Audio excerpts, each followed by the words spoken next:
Mateo 28, versículos 18 y 19, en lo que ya permitimos que el coro entre, se incorpore.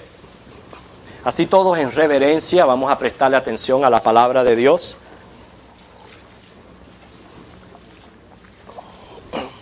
Como siempre les prometo ser breve en mi exposición, así que preste atención, quizás los próximos 40 minutos, trate de concentrar toda la fuerza de su mente en lo que el Señor tiene para cada uno de nosotros a través de su palabra hoy.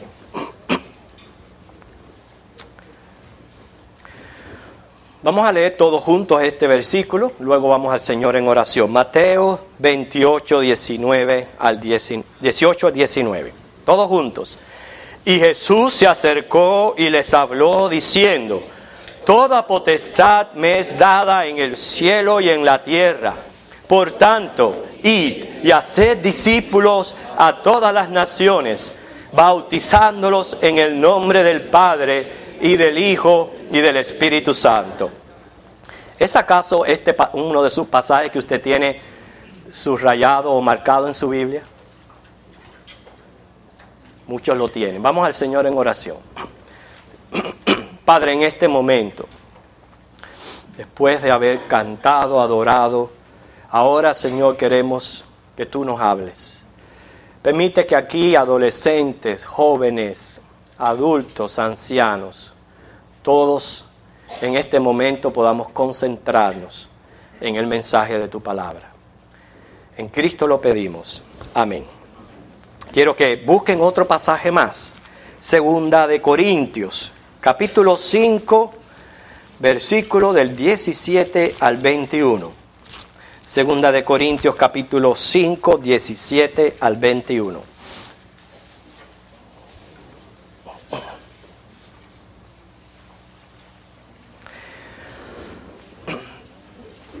Dice así este pasaje: de modo que si alguno está en Cristo, nueva criatura es.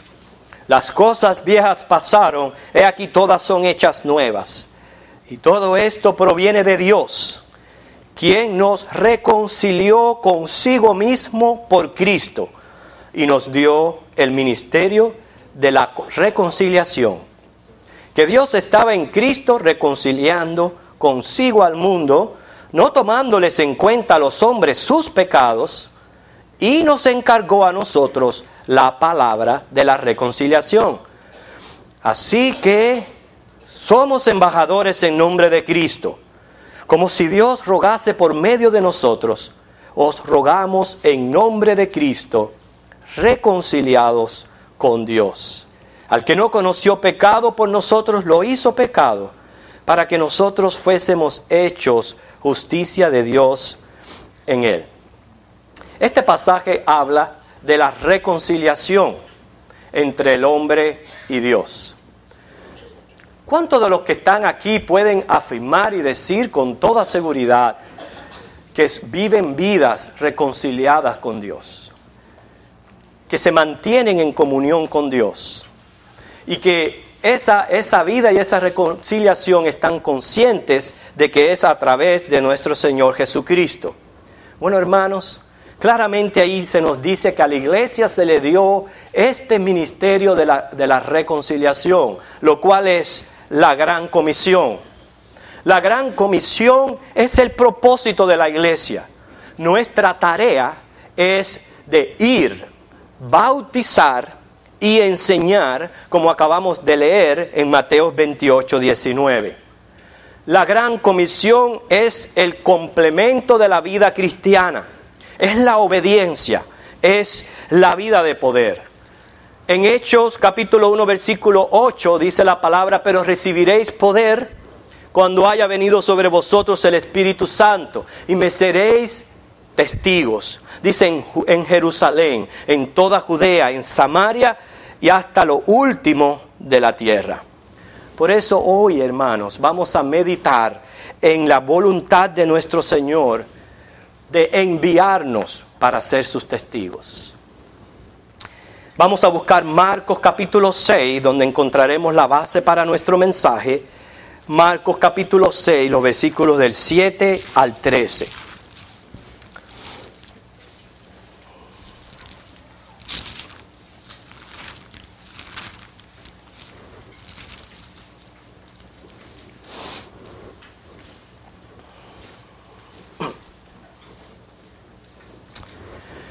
Y todos juntos vamos a meditar a través de este pasaje y a darnos cuenta, número uno, que Jesús a todos nos llama.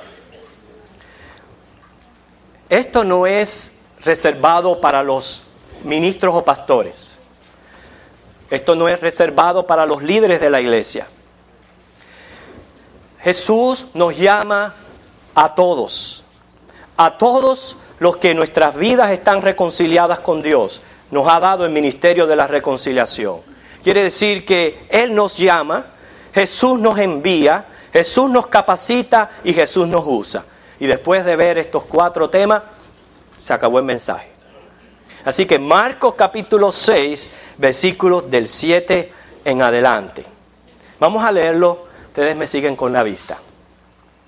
Después llamó a los 12 y comenzó a enviarlos. Ahí tenemos ya dos de las palabras, llama y envía. De 2 en 2. Y les dio autoridad sobre los espíritus inmundos. Y les mandó que no llevasen nada para el camino, sino solamente bordón, ni alforja, ni pan, ni dinero en el cinto, sino que calzasen sandalias y no vistiesen 2 túnicas. Y les dijo, donde quiera que entréis en una casa, posad en ella hasta que salgáis de aquel lugar. Y si en aquel lugar no os recibieren ni os oyeren, salid de allí y sacudid el polvo que está debajo de vuestros pies para testimonio a ellos. De cierto os digo que en el día del juicio será más tolerable el castigo para los de Sodoma y Gomorra que para aquella ciudad. Y saliendo, predicaban que los hombres se arrepintiesen y echaban fuera muchos demonios y ungían con aceite a muchos enfermos y los sanaba. En estas últimas partes vemos cómo Jesús capacita y también usa. Así que Jesús nos llama a realizar una misión. ¿Cuántos creyentes hay aquí?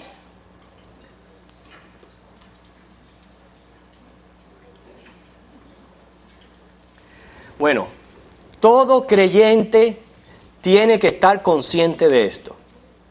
¿Entendieron? Todo creyente tiene que estar consciente que Jesús nos llama a una misión. ¿Ok?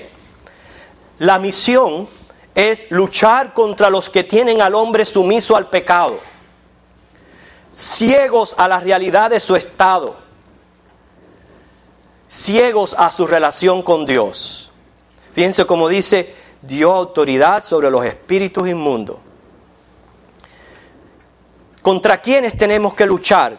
Contra estos espíritus inmundos. La Biblia nos enseña acerca de la realidad en que se encuentra el hombre. Solamente voy a mencionar estos versículos para referencia, usted los puede escribir.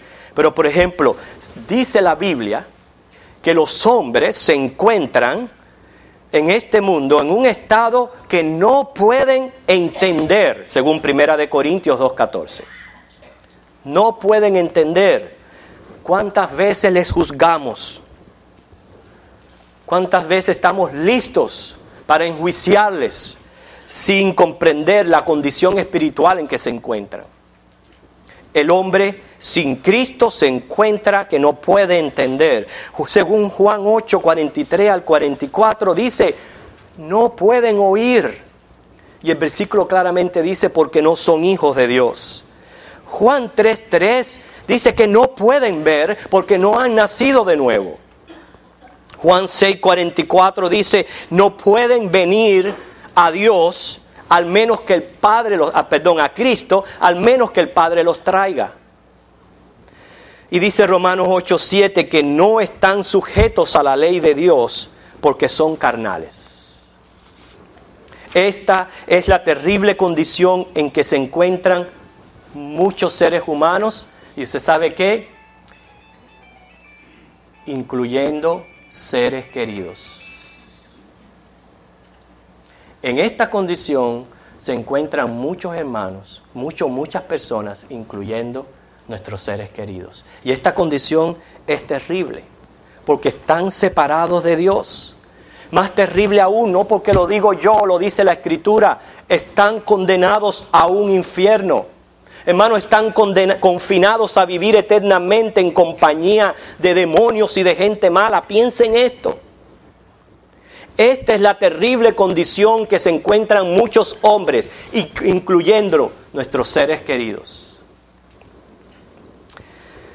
Una noticia que abarca los noticieros es la repentina muerte de esta modelo Anna Nicole, solamente 39 años. El 8 de febrero cayó muerta en su cuarto de hotel, con toda su fama, su fortuna, billonaria, bonita. Con todo esto, cayó muerta. Yo me pregunto, qué triste condición de esta muchacha. 39 años que quizás lo tuvo todo, pero ¿ahora qué? Ahora no podemos decir, solamente Dios sabe, pero ¿sabe lo que significa estar confinado a un infierno en compañía de demonios, de gente mala? Esto es terrible. Esto es lo que nos hace a nosotros brincar de gozo y alegría porque estamos salvos en Cristo, pero ¿y qué de esa gente?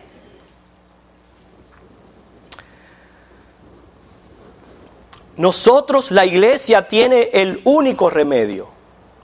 El único remedio para el hombre es la reconciliación con Dios. Y nosotros estamos completamente de acuerdo que Dios llama. Él escoge, Él elige, Él llama. Y nadie viene a Cristo si no es que el Padre lo trae. Y como iglesia estamos de acuerdo que Jesús es quien salva. Pero hermanos, ¿cómo se van a salvar fuera del conocimiento del Evangelio? Si la salvación está en Cristo y el mensaje que tienen que escuchar es el Evangelio, pregunte, ¿cómo se van a salvar si no son expuestos al Evangelio de Cristo? No lo pregunto yo, ya nos lo preguntó Romanos, según estuvimos leyendo en nuestra lectura bíblica. Jesús nos da el privilegio que quisieran tener los ángeles de ser instrumentos y yendo a las almas a predicarles el Evangelio y enseñándoles que guarden todos los mandamientos de Dios. Olvídese si son escogidos o no escogidos, eso le pertenece a Dios, no nos pertenece a nosotros. Eso es de Dios. Nadie viene con una señal aquí en la frente que dice escogido. Nosotros tenemos que predicarle el Evangelio a todo el mundo. Y deje que Dios haga la obra con la vida de cada uno. Pero cada uno de nosotros, creyentes, hemos sido comisionados y hemos sido llamados con esta misión. Según vimos los versículos 8 al 9, Jesús nos envía. Él les sugiere andar ligeros, cómodos. Lo que está implicando esta idea es que no nos salgamos del propósito de la misión cuando nos dispongamos a hacerlo. Dice que al entrar en las casas hay que predicar. Si somos rechazados, salir. ¿Qué quiere decir esto? No podemos acomodar el mensaje. No podemos estar engañando a los hombres con falsas promesas o palabras sutiles. Tenemos que presentar el Evangelio tal como es. No podemos obstinar a las personas, a presionarlas, ni hacer decisión por nadie, ni menos poner palabras en sus labios. Simplemente ir y predicar el Evangelio. Si lo reciben, gloria a Dios, y si no, salir de ese lugar. Porque no importa cuál sea el resultado, siempre estaremos cumpliendo propósito, siempre estaremos glorificando a Cristo. ¿Cómo? En los que acepten a Cristo vamos a honrar su amor y santidad. En los que rechacen a Cristo vamos a honrar su justicia y su santidad. De cualquier manera vamos a estar honrando a Cristo, sea que acepten o sea que rechacen. Cristo será glorificado. Así que tenemos que tener en nuestra mente que no solamente se nos llama, sino también que se nos envía. Inclusive la palabra nos pone como pescadores de hombres. ¿Verdad que los peces no salen del agua y vienen a la puerta y tocan a la puerta y cuando abrimos ahí encontramos un pez y nos dice, ¿tienes hambre? ¿Tienes un sartén? ¿Me quieres freír? ¿Verdad que no pasa eso? ¿Cuántos pescadores hay aquí? Nadie sale a pescar aquí en Florida. ¿Será por falta de bote o falta de gasolina? hay que ir a los peces. Y hay muchos allá afuera, hermano. Puede ser que te dirá, bueno, pero ¿cómo salvarlo? Uno por uno, pero vaya haciendo la obra. Se cuenta de dos pescadores y ambos estaban pescando a orillas contrarias. Y resulta ser que un pobre con toda paciencia se había pasado casi 8 horas debajo de aquel sol pescando y no había tenido suerte, no había pescado ni tan siquiera un renacuajo. Nada. Y estaba asombrado porque del otro lado de la costa estaba este hombre y eso era pez tras pez y pez tras pez, unos peces inmensos. Y veía que cogía los peces y los volvía a tirar para el agua. Y el hombre ya no podía más, la curiosidad lo mataba. Dice, ¿cómo es posible? Yo he estado pescando 8 horas, no he cogido nada. Y este hombre botando los peces. Bueno, decidió ya montarse en su canoa, ir remando hacia el otro lado y le pregunta, ¿cómo es posible? Yo no he pescado nada y usted ha estado botando todos estos peces grandes. Dice, ¿no se da cuenta que es que no me caben en el sartén?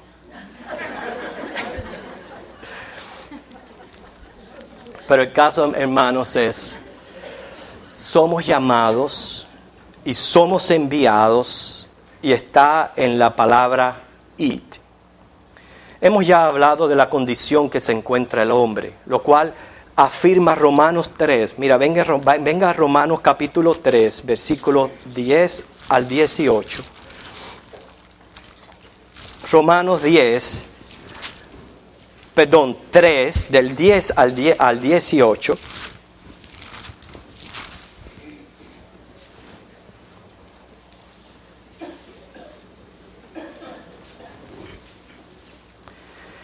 Donde dice, como está escrito, no hay justo ni aun uno. No hay quien entienda, no hay quien busque a Dios. Todos se desviaron, a una se hicieron inútiles. No hay quien haga lo bueno, no hay ni siquiera uno. Sepulcro abierto es su garganta, con su lengua engañan. Veneno de áspides hay debajo de sus labios. Su boca está llena de maldición y de amargura. Sus pies se apresuran para derramar sangre. Quebranto y desventura hay en sus caminos. No conocieron camino de paz. No hay temor de Dios delante de sus ojos. Y dice el 23, por cuanto todos pecaron, están destituidos de la gloria de Dios. No, después de haber leído este pasaje, ¿no están de acuerdo conmigo que esta es una terrible condición del hombre? Una terrible condición del hombre. La única solución, y si usted se encuentra aquí en esta condición, la única solución para usted es venir a Cristo. ¿Qué involucra venir a Cristo? Un reconocimiento de nuestra necesidad espiritual. Una revelación de Cristo al corazón del hombre, como el único que puede satisfacer esa necesidad. Quedar convencidos por el Espíritu Santo, según dice Juan 16, del 8 al 11, de pecado, de justicia y de juicio. Hay que quedar convencido de esto. Uno de los pecados más concernientes es la incredulidad. Si el hombre realmente creyera, entendiera el peso de su pecado, seguro que iba a correr desesperadamente a Cristo para salvación. Yo puedo decir, si la iglesia realmente creyera en esto, cielo, infierno, si verdaderamente creyera en esto, yo quiero que respondería con mayor eficacia al llamado de Cristo. Pero me parece que estamos tomando el aspecto muy ligero. Como que es algo que sí, estoy consciente, pero no he profundizado lo suficiente para canalizar lo que significa cielo e infierno. Si verdaderamente yo canalizara esto, yo respondería de otra manera, especialmente a aquellos que le profeso amor, que son mis seres queridos. Hay que despertar, hermanos. Ellos tienen que estar conscientes y quedar convencidos de pecado, de justicia y de juicio. Hay que creer. Hay que creer. Muchos se preguntan, yo no sé qué es creer. ¿Qué es creer? Si me explicaran qué es creer. Creer es simplemente dar por hecho una promesa. Cuando tenemos algo, darlo por hecho. Eso es lo que es creer. Quiere decir que, como sea la promesa, va a ayudar nuestra fe. Yo ahora mismo no me atrevería a sentarme aquí. Porque si me siento aquí, de seguro que voy para el piso. Pero si yo veo esta silla, me tiro. ¿Por qué me tiré? Porque creí. ¿Y qué es lo que me hizo creer? La seguridad de una silla. Si yo veo que la silla tiene las patas un poco rotas, a lo mejor me siento, pero con precaución. Pero muchos no entienden qué es creer. Y creer es un acto de fe y es dar por hecho una promesa. Hermano, estamos hablando aquí de las promesas que Dios nos hace al hombre. Es el mismo Dios quien nos dice que nosotros estamos separados de Dios. Es el mismo Dios que nos dice que Él proveyó a Cristo para reconciliarse con nosotros. Es Dios quien me dice que si yo creo y acepto a Cristo, Él me da salvación y vida eterna. Entonces lo que yo tengo que hacer es creerle a Dios. No titubear, creerle a Dios. Por eso que la fe involucra un elemento intelectual, conocimiento de Cristo. Y viene la pregunta a nosotros: ¿cómo van a creer si nunca han escuchado de Cristo? ¿Cómo? ¿Qué van a creer si no ha habido un conocimiento en qué forjarse? No les critiquemos, no les juzguemos de idólatras, porque no saben más. La fe involucra un elemento intelectual. Luego la fe involucra un elemento emotivo, que ya es sentir el llamado de Dios para salvación, lo cual nosotros sabemos que si Dios nos llama, no hay tal salvación. Y también involucra un elemento volitivo, que es una acción voluntaria del hombre para venir a Cristo. Lo que nosotros también entendemos, que si Dios no trae, nadie puede venir a Cristo. Quiere decir que es una entrega personal a Cristo.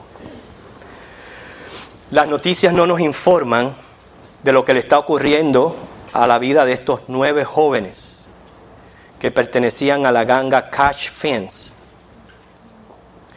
Una ganga que como logo tenían dinero, poder y respeto. Y ahora les hablo aquí a los jovencitos que están aquí. Ellos creían que pertenecer a esa ganga ya lo tenían todo: dinero, poder y respeto. Maravilloso.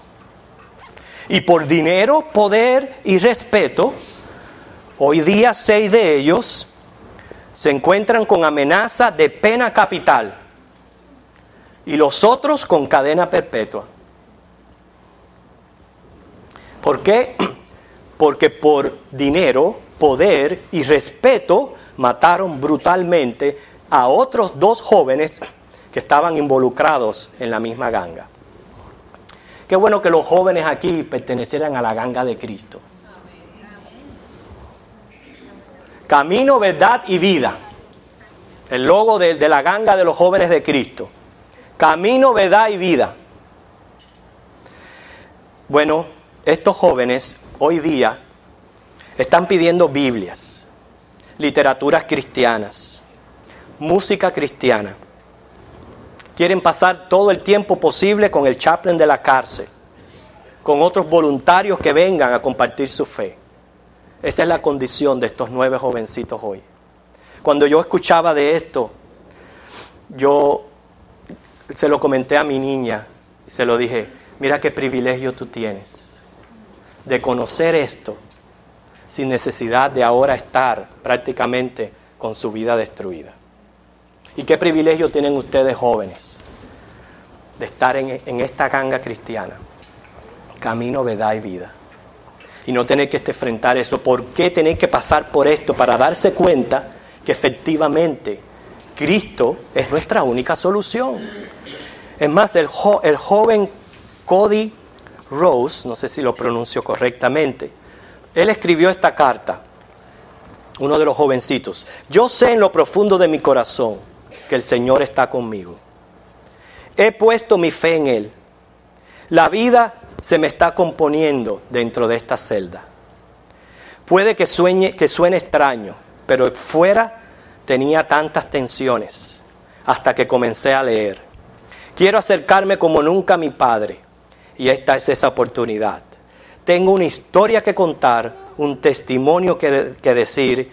Quiero dar mi vida al Padre lo más que pueda. Fueron las palabras que escribió este joven en la cárcel, con sentencia de pena capital. Pero nos están dando un mensaje, y le están dando un mensaje a todos los jóvenes y a todos aquí presentes, que la única solución del hombre está en Cristo. La única solución del hombre está en Cristo. En tercer lugar, Jesús nos capacita.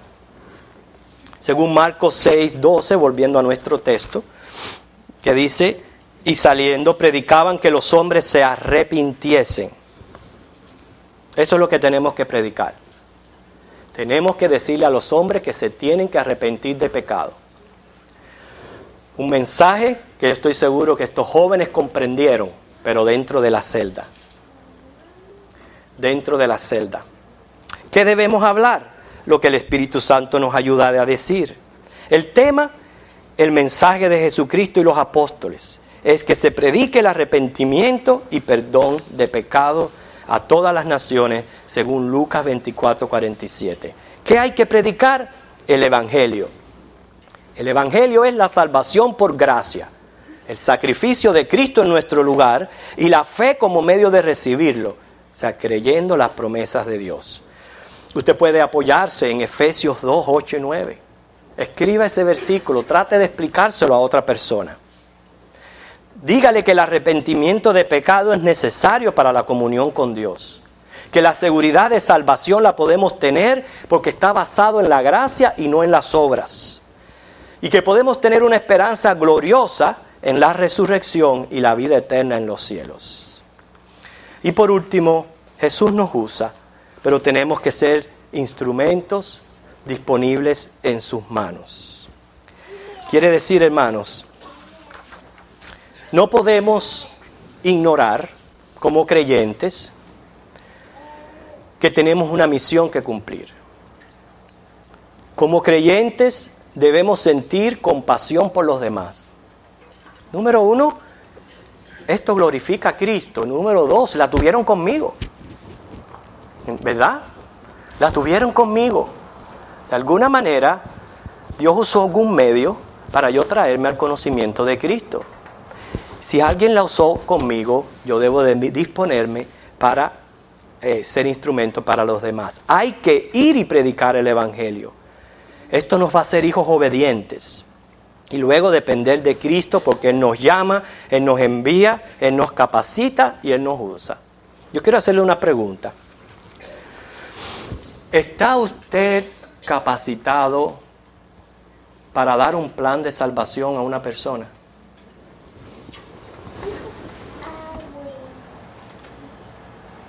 Voy a repetir la pregunta, quizás los cogió sorprendido.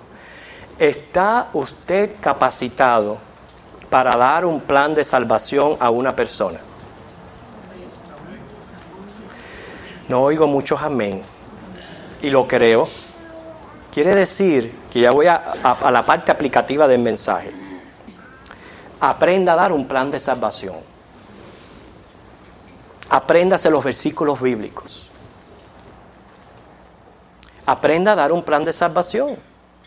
Quiere decir que ya para yo poder aplicar el mensaje y responder a la gran comisión, estando consciente que Él me llama, me envía, me capacita y me usa, lo primero que yo tengo que hacer es bonito contar el testimonio, pero aprenda a dar un plan de salvación, aprenda a llevar a una persona al conocimiento de Cristo. Y el plan de salvación, hermano, usted lo puede dividir en 3 partes. La condición del hombre ante Dios, lo que Dios hizo por el hombre y lo que el hombre tiene que hacer para aceptar a Cristo. Ese es el plan de salvación. Apréndalo, busque versículos que apoyen lo que usted quiere decirle y aprenda a dar un plan de salvación. Si usted no sabe, usted no puede por usted mismo, busque ayuda. Participe de clases que enseñen a evangelizar. Venga los martes, únase a la iglesia. Escuche a los hermanos que ya se han capacitado para esto y va a ir aprendiendo en la experiencia. Hermanos, nadie llega a ser cirujano si no pasa por una universidad.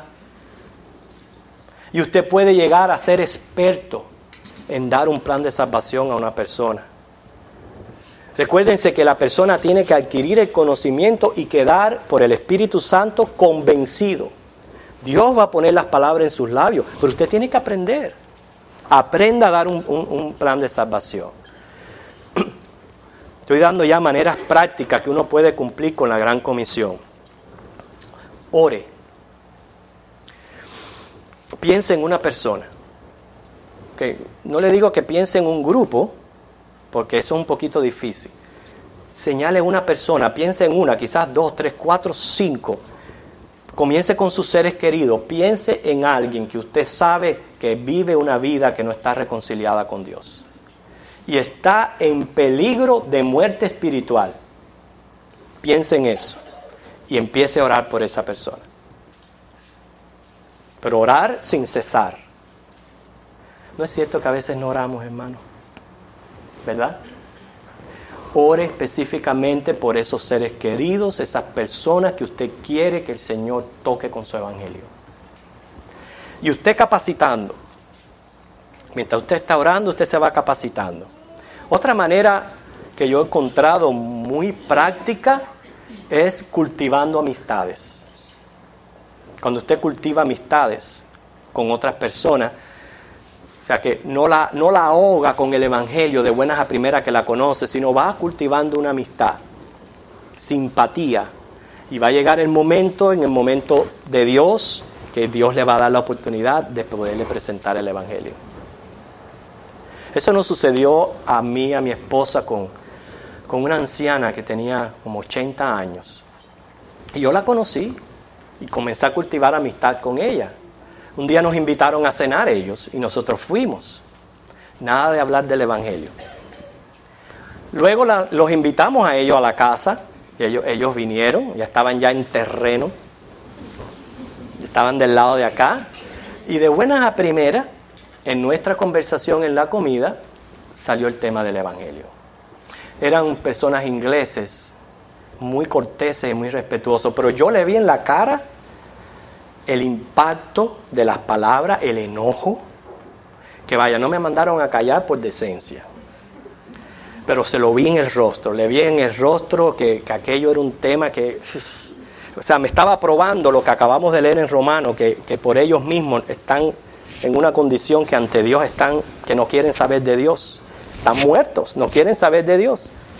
Yo les presenté el evangelio, ahí lo dejé, pero para hacerle el cuento corto, seguimos en la amistad.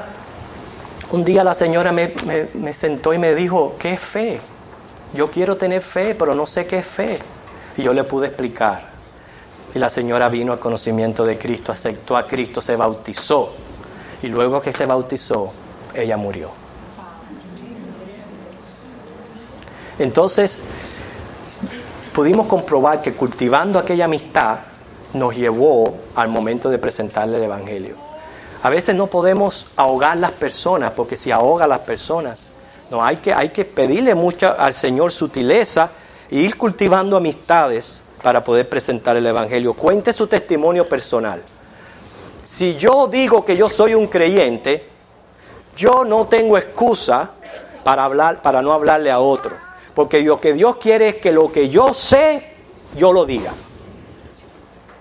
Y si ya usted profesa ser creyente, quiere decir que usted sabe algo de Cristo. Bueno, eso que sabe de Cristo, comience a compartirlo. Ese es su testimonio personal. Sin olvidar la preparación académica de presentar un plan de salvación. ¿Entiende? Una cosa es contar mi testimonio, otra cosa es enseñarles a llevarlos a la cruz. Hay que llevarlos a la cruz, confrontarlos con Cristo. Y hay que enseñarles eso. Yo no sé, hermanos, repartiendo material, tratados, por correo, cartas, ahora el correo electrónico. ¿Cuántas cosas podemos hacer nosotros para la gran comisión? Contribuyendo con mis finanzas a sosteniendo las obras misioneras y las iglesias. Muchas maneras de yo poder compartir la gran comisión. Pero yo quiero que salgamos de aquí, que por lo menos teniendo conciencia de que como creyente el Señor me llama a ser su testigo. ¿Han podido comprender eso? ¿Han podido comprender la necesidad de esto? ¿Cuántos van a hacer algo al respecto? O sea, que no simplemente escucharon el mensaje y ya, sino que van a hacer algo al respecto. Van a orar primeramente, orar y pedirle a Dios de que yo pueda ser un instrumento fiel en sus manos. Que vamos a pedirle al Señor en oración eso y que Él nos use. Oremos. Señor, gracias porque tú hoy a través de tu palabra nos has hablado como iglesia, nos has hecho comprender de que como creyentes tenemos una misión la cual cumplir. Tú nos llamas a la misma, tú nos envías, tú nos capacitas y nos usas. Quieras tú, Dios, poner en nosotros la compasión, la misericordia y el deseo de ser instrumentos en tus manos, en poder llevar tu evangelio a aquellos los escogidos. Quieras tú usarnos de manera personal, pero también como iglesia, en todo lo que hacemos, en el cumplimiento de esta gran comisión. Ayúdanos a estar conscientes de esto y hacer algo al respecto, Dios. Es nuestra oración delante de ti. Para que así, Padre, tus escogidos, tus hijos, se reconcilien contigo, ya que tú nos has dado a la iglesia este ministerio de la reconciliación. En el nombre de Jesús. Amén.